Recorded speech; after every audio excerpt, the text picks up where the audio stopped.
Select text, write a word, whatever you want to. Like, I am writing kooky cloud.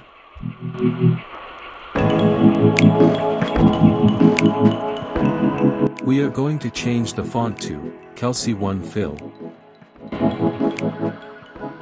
Select the text, pick eyedropper tool, and change the fill color. Then go to Effect, 3D and Material, and click on Inflate. You also get the panel setting right here.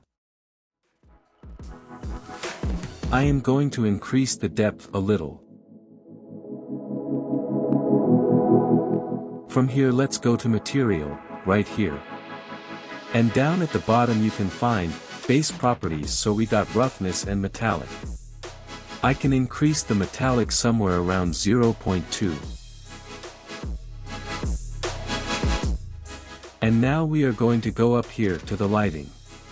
To make it look really realistic you're gonna scroll down and activate shadow. Increase the option distance from object however you like. I am going to keep it to 3%. You can even check the other option above here like intensity, rotation of shadow in which direction you want.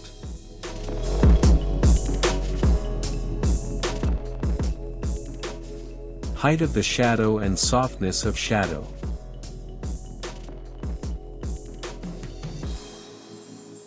For final result click here Render with Ray Tracing. For background, you can download a template or make your own. Like I will be making one. I will take a rectangle of page size, and write the same text but in a different font and place here.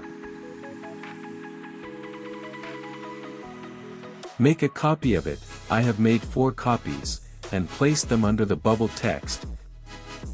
Select the background text and set its opacity to 36%. That's it for this video. Thank you.